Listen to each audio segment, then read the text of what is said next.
what are some of the vital signs that we look at when we talk about sepsis?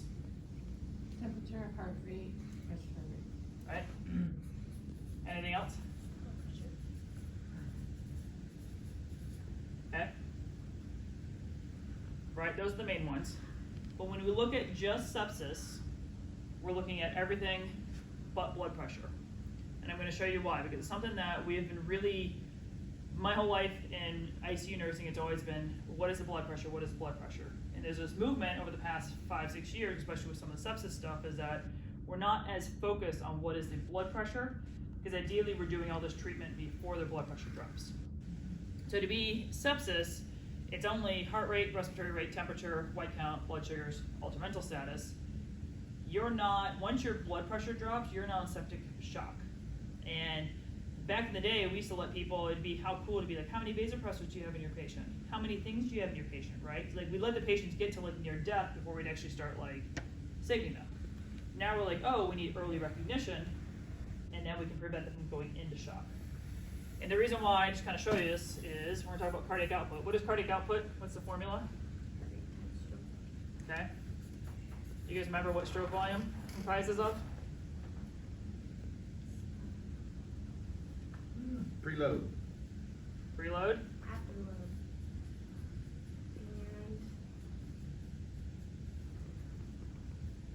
contractility. Oh, yeah, contractility. Contractility, right.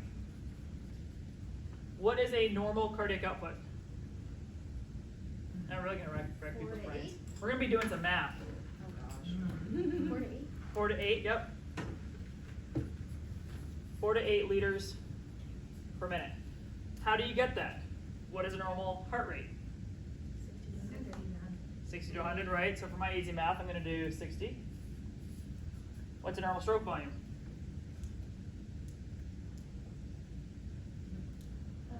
It's on your flow track every time.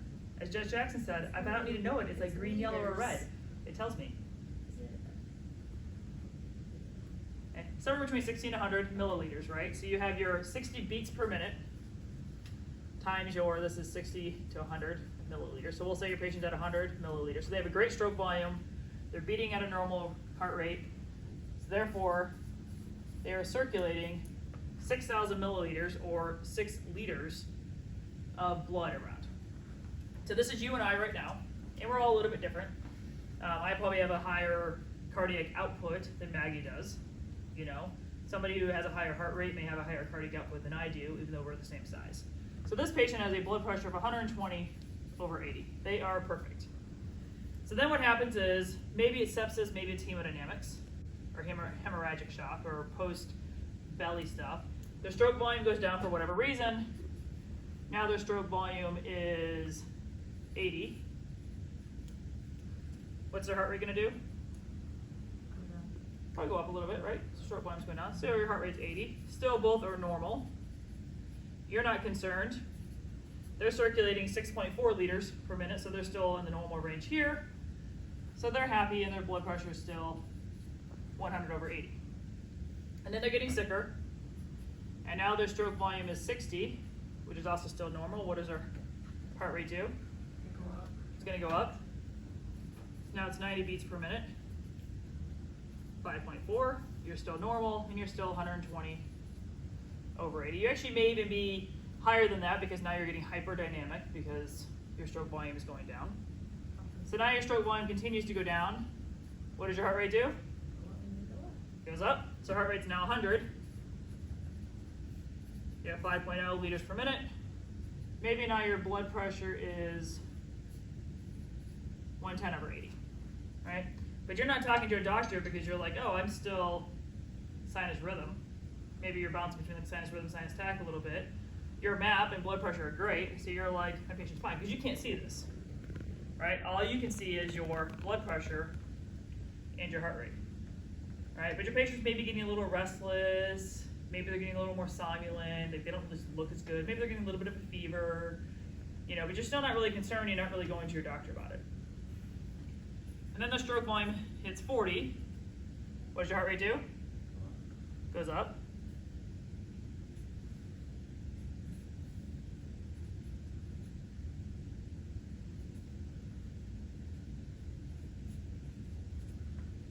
right? But you're still not, you're like, hey, my heart rate's kind of going up.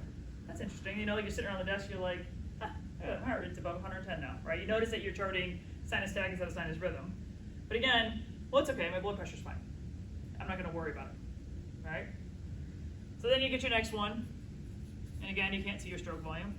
What is your heart rate doing? Going up, 120. So now we're at 3.6. So now your blood pressure is 100/82. So now your heart rate's going up, but you know, like again, oh, that's weird, my patient just has a fever, my heart rate's going up. But my blood pressure's still fine. But if you notice, your systolic blood pressure is going down when your diastolic blood pressure is staying the same or going up. Right? They always talk about narrowing pulse pressures. What's happening in your body is that these are healthy individuals, so your afterload is going to clamp down to increase your blood pressure. So your diastolic starts rising as your afterload is increasing, and now your systolic is able to maintain, but you have to pump a lot harder because you're not pumping as much stroke volume. But again, you're not going to talk to the doctor because you're like, blood pressure's fine. So now, it goes down. Your heart rate really can't compensate that much more. And now you have a sudden drop of your blood pressure down to 75/42. And now you're like, hey, my blood pressure's low, my heart rate's this, now I need to get fluids and do levophed and do all this other crazy stuff. Where if you actually pull these and look at the trends, you'll see the heart rate going up, and you'll see your blood pressure with narrowing pulse pressures before they actually crash.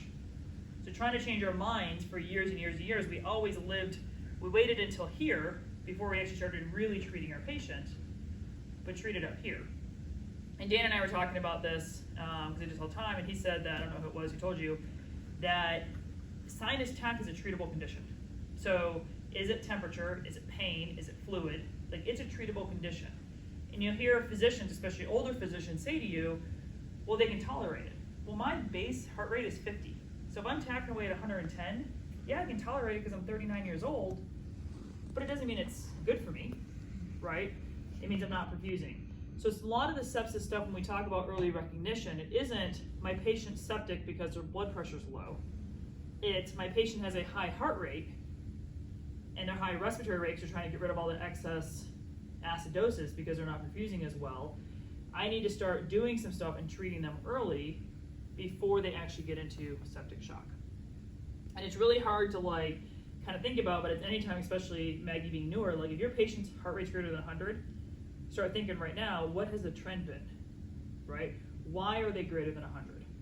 If I give them pain medicine, because even if they're belly surgery and they're greater than 100, if I give them some morphine or fentanyl or Percocets, and now they're sleeping and they're still tacking away at 100 and their respiratory rate's 24, they're actually trying to tell you that I'm having pain because something else is going on. So just being aware of, as your heart rate changes, even if my blood pressure is normal, is my blood pressure changing to a more narrow approach so we can treat it? Okay? So any questions on this? All right, we're gonna talk about pacemakers.